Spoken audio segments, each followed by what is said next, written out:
por la posibilidad que usted me da para esta mañana conversar con usted y a través de esta radio también con la ciudadanía de Loja, con la gente de la provincia. Debo recordarle, estimado doctor, que hace 15 años usted me dio la posibilidad de conversar en otro medio de comunicación. Yo lo recuerdo con mucho agrado porque son pequeños detalles que uno en la vida los va recordando y a veces cuando pasa el tiempo con mucha más alegría, con mucha más entusiasmo dentro de estos procesos formativos y de la vida, ¿no? Porque creo que estamos hechos de experiencias. No, pues muy lindo. Entonces, perdone usted, sí se me hacía conocido, digo yo, este hombre, ¿dónde lo conocí? ¿Conocí aquí? ¿Allá? Estaba así en Ascuas, pero ahora está aclarado el asunto. Usted, que es un hombre formado, imagínense, para ser presidente de una academia de oratoria, ¿qué les falta a los candidatos a la prefectura? ¿Qué tienen? ¿Qué es lo que tienen o qué es lo que carecen? ¿Y por dónde cree que van? Háblenos de estas candidaturas, de estos liderazgos. ¿Son los que Loja necesita? ¿Están ahí todos los que son? Mire usted que es un tema bastante difícil de explicarlo, porque creo que en la actualidad muchos de los candidatos están llenos de entusiasmo, pero de muy poco contenido en propuestas para la provincia de Loja. En este mismo medio de comunicación ya se han sentado precandidatos a conversar de la provincia, pero el primer síntoma es que desconocen la realidad, la esencia de la provincia de Loja. Entonces considero yo que los candidatos en este momento, aún claro que es temprano dar un diagnóstico total, pero podemos hacer ciertos acercamientos y creo que hay candidatos que ya empiezan a marcar un límite entre el grupo que va a participar para hacerse conocer y el grupo de candidatos que realmente tienen opciones para llegar a la prefectura. Porque hay algunos candidatos que dicen, bueno, voy a participar, soy joven, quiero conocer la provincia, quiero hacerme conocer para la próxima elección, ser candidato a la asamblea. Para ver cómo me va. Correcto. Pues es un ensayo político, es un ensayo nada más. Sin duda alguna, porque usted, estimado Freddy, todos los días aquí conversa sobre la realidad de la provincia. Y creo que el inicio para que un político pueda consolidarse y estar en sintonía con los ciudadanos es conocer la realidad. Y conocer la realidad significa haber caminado la provincia, saber cuáles son sus necesidades, saber que en Pindal el maíz no está a 11,50 o a 14, como dijo un candidato, saber que la provincia necesita mejoramiento genético, que implica, ¿no es cierto?, la importación de embriones para mejorar la calidad de vida de los campesinos, de los agricultores, de los productores. Porque imagínese usted una realidad en este momento. Nuestros agricultores, muchos de ellos, aún no tienen las capacitaciones o la tecnificación al momento de producir. Tienen 20 vacas, por ejemplo. Cada vaca le produce 5 o 6 litros de leche. O sea, vacas lecheras. Vacas, sí, productoras, digamos, ¿no es cierto? Pero con el mejoramiento genético, ¿no es cierto?, podemos producir 5 veces más.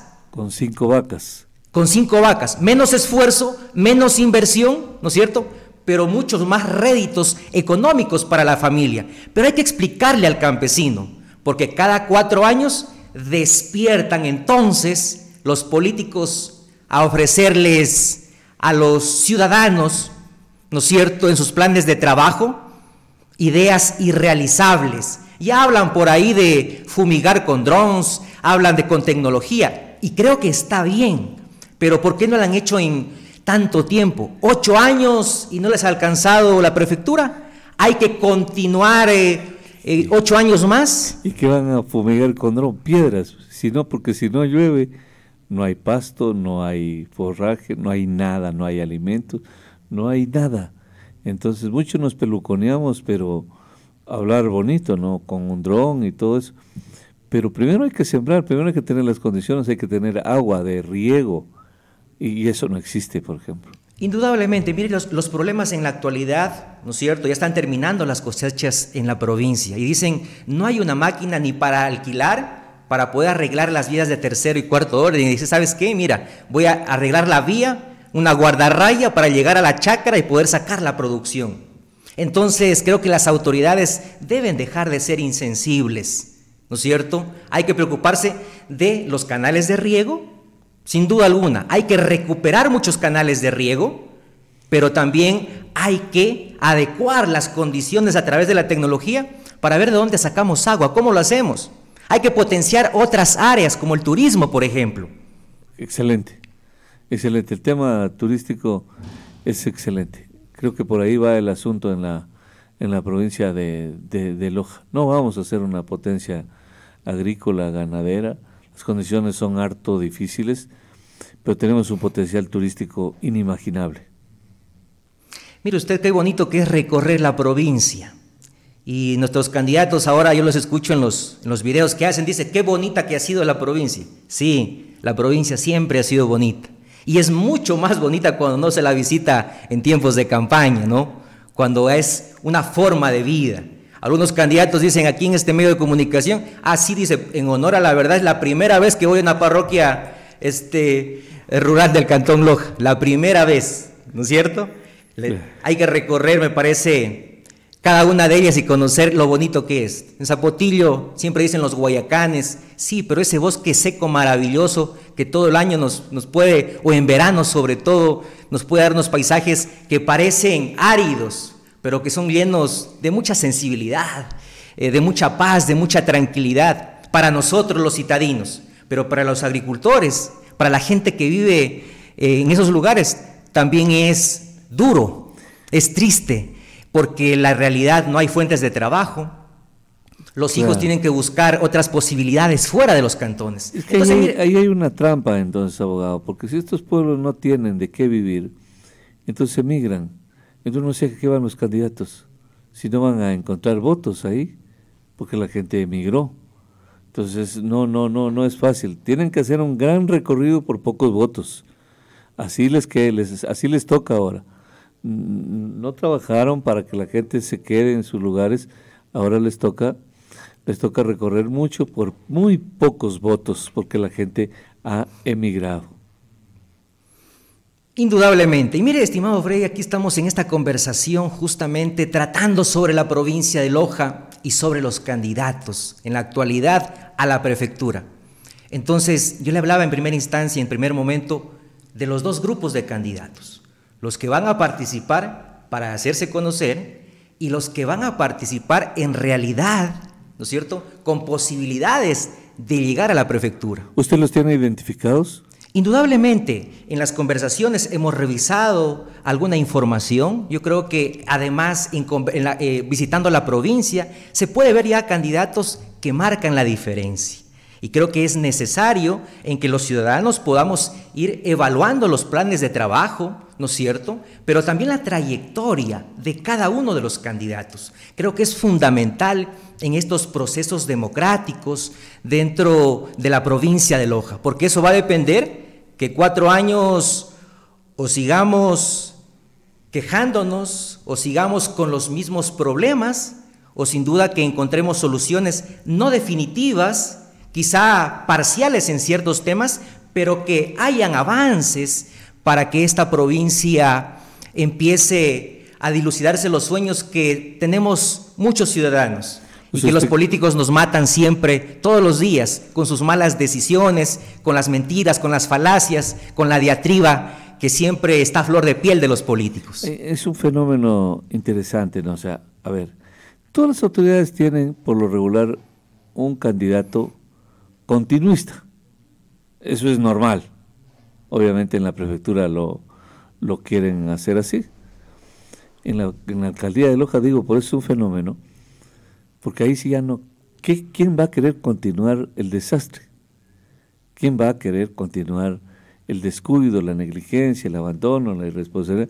¿Quién querría estar ahí, pegarse ahí?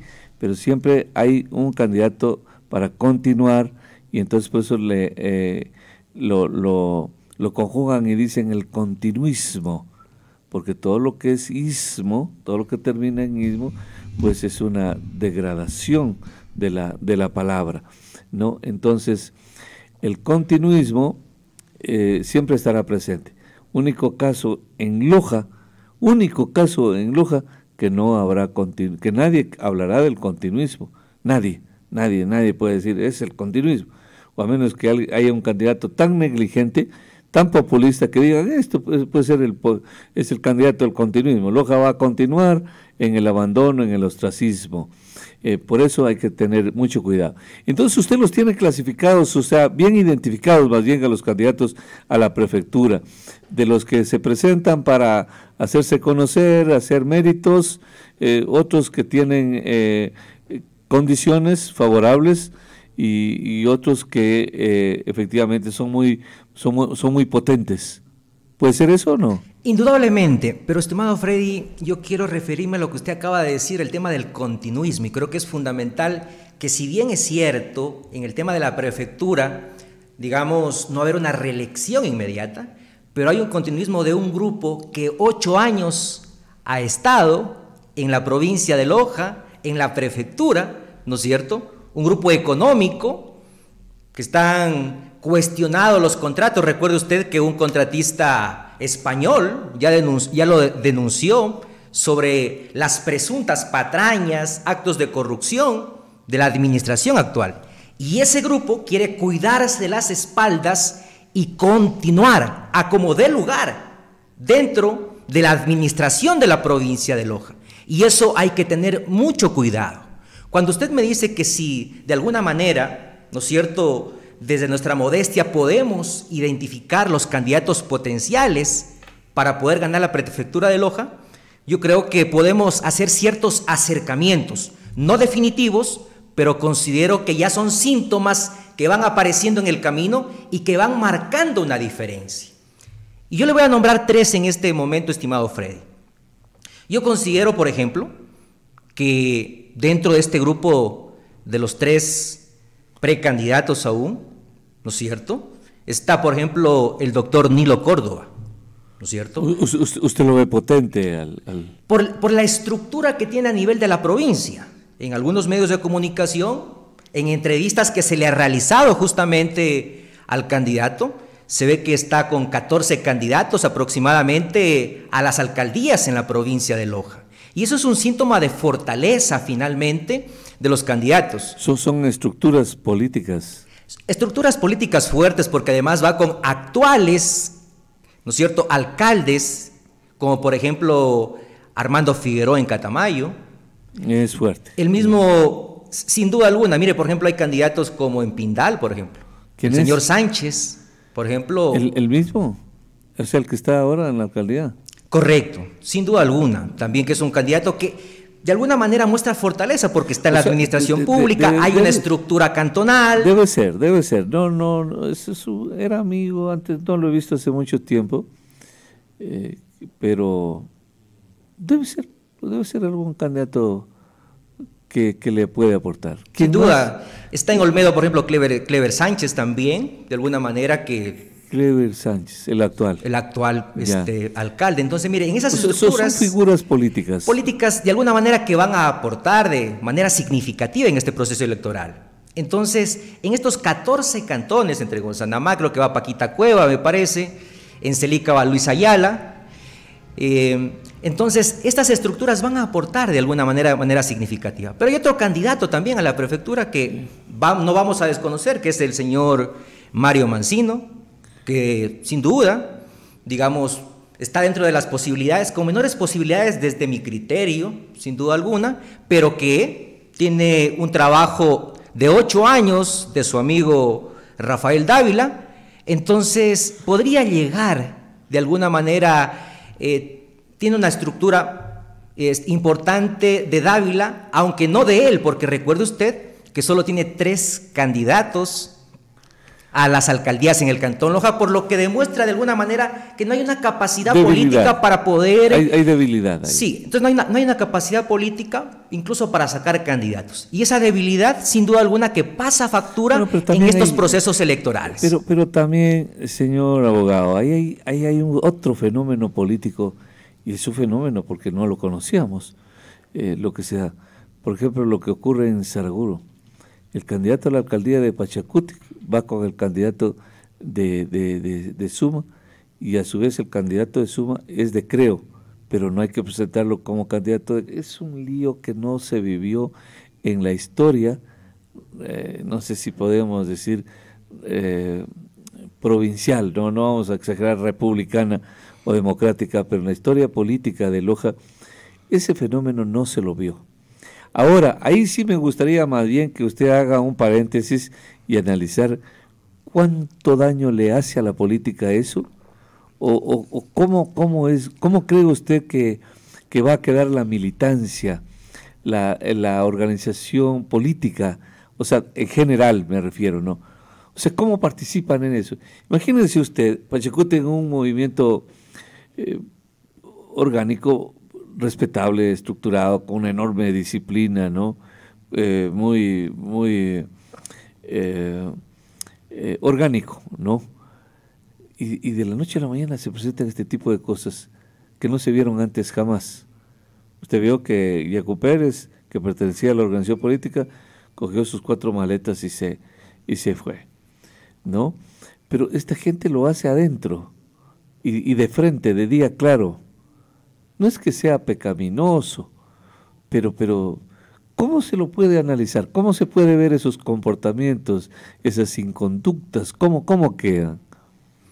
Indudablemente que esto es lo que crea ese cisma, esa lejanía entre las nuevas generaciones o los ciudadanos que la ven a la política como un tema de principios, de manifestaciones democráticas o patrióticas en el país, ¿no es cierto? Solo oportunismos. Sí, entonces este oportunismo de alguna manera es lo que hace un poco distante a la política partidista de los ciudadanos. Pues el común de los mortales y creo que son siente miedo. Y creo que además son los grupos de líderes de la provincia, en este caso de Pachacutic, ¿no es cierto? Son los líderes los que de manera histórica han negociado con los principios de los partidos o los principios de la política, y esto le hace daño, porque imagínese usted... Están enterrando a la política de principios. La política la entierran todos los días, pero creo que esa necesidad política del ser humano la hace revivir también todos los días, y considero que sin duda alguna es un mal ejemplo, es una forma un poco fuerte, conflictiva de ver a la política, pero que va demostrando, digamos, los candidatos en qué lado están alineándose. Entonces vemos un candidato, por ejemplo, como el señor Mario Mancino, que decía hace 2 meses que no tiene esta provincia peso político, pero que la semana pasada o el fin de semana en Saraguro dijo que no sabe por qué lo han sacado de la gobernación, por un tema nada más de estrategia política. Entonces al ciudadano hay que decirle, hay que explicarle, ¿no es cierto?, que los políticos son capaces absolutamente de todo para poder convencerlos, para poder convencernos. Se visten de cualquier traje elegante en este momento para poder, de alguna manera, incidir en la decisión popular. Entonces creo que el oportunismo, sin duda alguna, esa forma tan simple de verla la política de parte de ciertos sectores económicos, porque no son sectores fundamentados dentro de la filosofía, dentro de los valores democráticos, sino sin duda o siempre a través de intereses económicos. Esa es la forma que ellos lo ven. No lo ven como un tema de ayuda ciudadana, de crecimiento productivo, de un tema de desarrollo tecnológico, sino nada más como un tema de crecimiento personal económico de grupo. Avancemos, doctor, avancemos, señor abogado.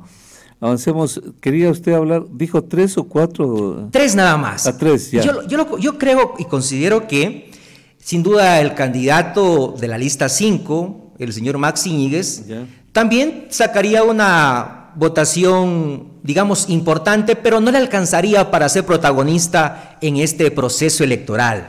Yo creo que, sin duda, el correísmo tiene un voto duro, pero que no le alcanza nada más como para mantenerse en la palestra política, sin mayor protagonismo. ¿Dónde tienen el talón de Aquiles ellos?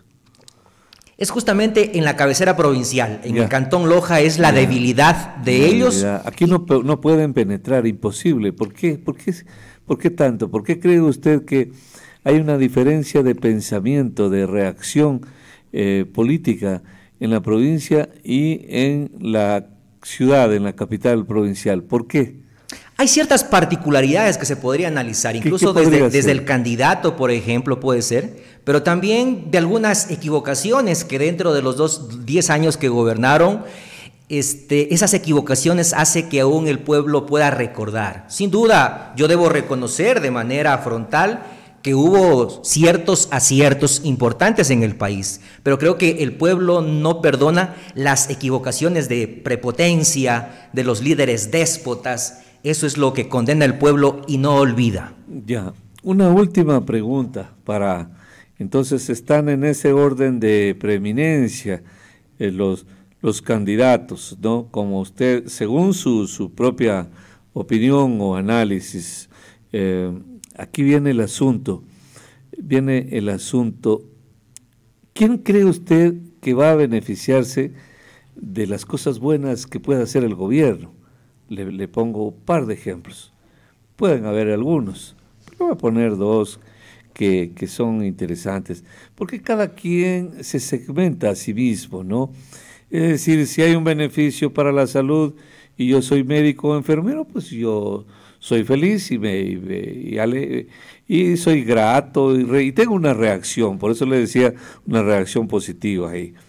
Muy bien, si hay un beneficio del gobierno para las personas que tienen sus bosques como ahora, no, el programa Sociobosque es gigante en el tema, en el mundo oriental, es un tema extraordinario, cómo se están beneficiando el campesinado, los indígenas, las comunidades con este programa de Sociobosque.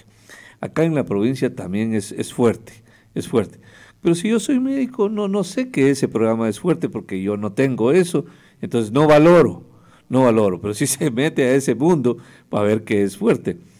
El tema de los bonos estos, entonces en la provincia hay enormes beneficios, se ha aumentado gente que recibe más bonos, a unos se les quitó obviamente, se les ha quitado porque se ha hecho una buena selección, pero a otros se aumentó.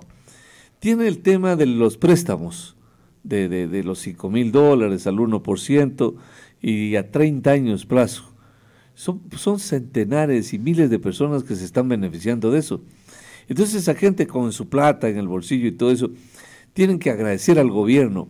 Pero el gobierno no tiene candidato porque los mismos del gobierno dicen que el gobierno está mal.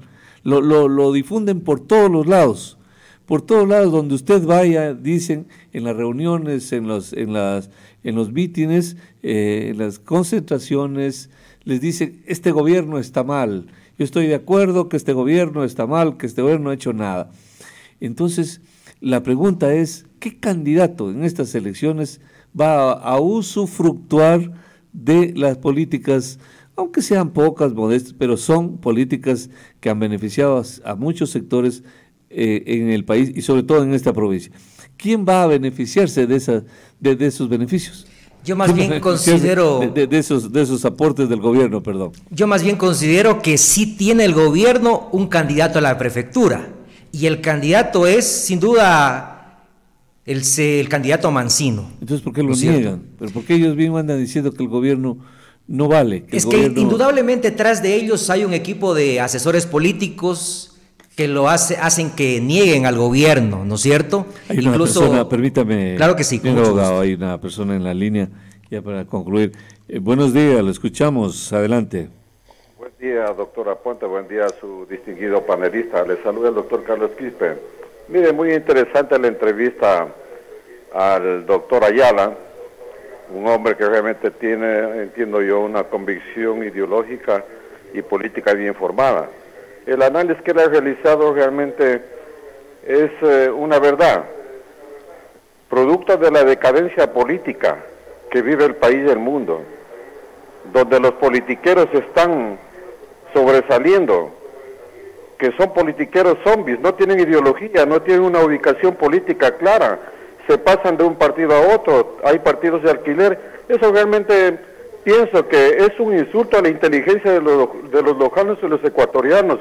Yo creo que los jóvenes, los adultos mayores, ya deben pensar con la cabeza para elegir a la persona realmente que tiene méritos cívicos y políticos, y olvidarse de aquellos faranduleros y politiqueros que realmente ya deben estar en el cementerio del olvido. Entonces yo realmente lo felicito, y creo que hay un candidato del gobierno simplemente que aparece con otro partido, y justamente es para taparles los indicios de corrupción que existen en la prefectura, que existen en los municipios. Entre pillos mismos se cubren las espaldas, mi doctor y doctora Ayala. Realmente es el colmo, y no estoy de acuerdo. Debería que una consulta popular plantearse que no haya reelección inmediata para ver si es que tienen dinero de su bolsillo para financiar. Y obviamente también creo aquí en la provincia debe haber narco candidatos a los municipios, como lo ha dicho el asambleísta Villavicencio. Entonces realmente, ¿quién financia una campaña que cuesta de 100 a 200 mil dólares? Nadie va a sacrificar su bolsillo para invertir ese costo, sino simplemente tienen que estar apoyados por los contratistas corruptos que acaparan los contratos y con la misma coima les financia la campaña a los candidatos más opcionados. Gracias, buenos días. A usted. Pero miren lo que es la live, miren lo que es la vida. Miren esta información. Dice esta información que proviene del ministro de Obras Públicas, ¿no? Del ministro. Dice, la próxima semana firmaremos la transferencia de 6.7 millones como pago inicial para la construcción del cuarto eje vial en Loja. En Loja. Muy bien. Solo que hay una llamada telefónica, pero ahí vamos a decir, ¿quién se beneficia de este aporte que hace el gobierno? Si los candidatos dicen que no son del gobierno. El señor Mancino dice que él no es del gobierno, que está resentido, que lo han votado. No, el prefecto no quiere saber nada del gobierno porque dice que el gobierno está actuando mal en Loja, que la gente no lo quiere el gobierno. Entonces, cuando venga esta plata, ¿quién se va a beneficiar? A ver, pero ¿quién se beneficia? Si es que por algo se han mantenido y se mantienen más de 20 años en la política, es por la astucia que tienen y que han tenido. Sí, entonces, esta astucia es que hizo, bueno, a ver, dicen las investigaciones, mandan a hacer encuestas, un estudio importante, y dicen, bueno, es momento de que te vayas del gobierno. Y es ahí cuando el señor Mancino toma una decisión. Porque mire usted, por ejemplo, el discurso que utiliza el señor Mancino. ¿Qué es lo que dice? Dice, yo no sé por qué me han votado del gobierno. ¿No es cierto? Dice, hasta ahora, perdón, de la gobernación, ¿no es cierto? Dice, yo no sé por qué no me han votado, yo quizá porque defiendo Fierro Urco. O sea, ese discurso populista, lastimero, de victimizarse, hace que de alguna manera los ciudadanos digan, bueno, hay dos sectores en los que no vamos a confiar, según lo que yo converso. Yo soy un hombre de provincia, yo nací en un barrio de una parroquia de esta maravillosa provincia, y cuando converso con los agricultores, con los campesinos, me dicen, mira, hermano, en este momento hay dos sectores, los que quieren llegar, que ya estuvieron 10 años, y está el sector que en este momento demostró incapacidad absoluta para gobernar, y hay una tercera vía, dice el doctor Córdoba, que si bien es cierto, es un hombre que ha gestionado por esta provincia, ¿no es cierto? Dice, va a ser la alternativa en este proceso electoral. Y está bien, indudablemente, ellos también reconocen este segundo grupo de candidatos que de alguna manera ellos nada más están participando como para esa vuelta de popularidad que necesita el ser humano. Lo que pasa es que esta gente siempre tiene suerte porque les interpretan las cosas que hacen. Por ejemplo, aquí hay un mensaje que dice, la salida de Mancino fue concertada con Dávila, simulación similar a la que Dávila ha hecho años para decir que está lejano al revocado. Entonces, sí, pero, o sea, algunas cosas son ciertas, ¿no? Pero es que para eso está usted, para eso está el amigo que está escribiendo, Para eso estamos nosotros aquí, para eso está todo el pueblo, para poner orden en estas cosas, pues. Es que no pueden hacer estratagemas, no se puede actuar con artificios, no se puede actuar con artimañas. La política tiene que ser digna, tiene que ser limpia. Si yo me salgo del gobierno, pues me salgo definitivamente y no ando llorando y no ando aprovechando hasta de los patrulleros en las parroquias para que me hagan campaña. Eso es una picardía a la que el pueblo de Loja no le tiene que permitir, no le tiene que perdonar. Entonces, eso es todo. Se fue. Que yo sí defiendo a Fierro Urco. ¿Y cuál es el problema?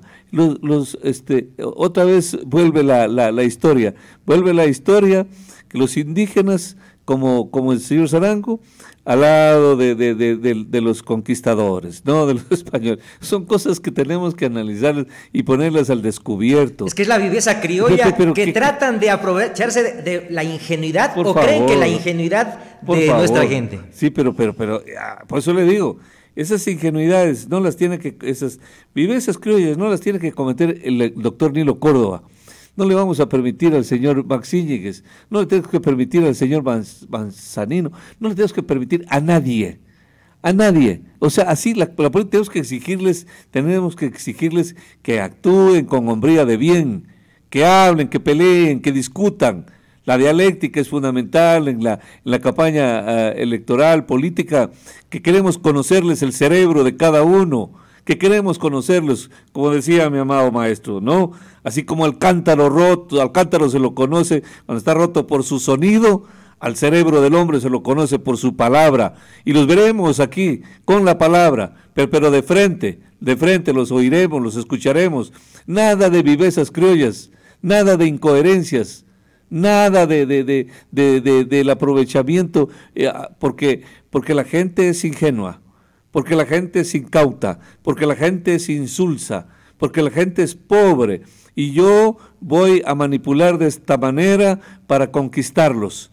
La conquista se acabó, la conquista ha terminado, somos hombres libres, ¿o no? Y creo que esta forma, ¿no es cierto?, de poder conversar en este medio de comunicación, hay que replicarla en los diferentes medios de comunicación, porque hay que respetar esa forma colorida, ¿no es cierto?, de concebir la vida de nuestros agricultores, de los ciudadanos, de los productores, también de los empresarios, sin duda alguna, porque creo que es necesario esa concatenación entre todos nosotros. Se retiró. Estaban llamando de Fierro Urco, justamente.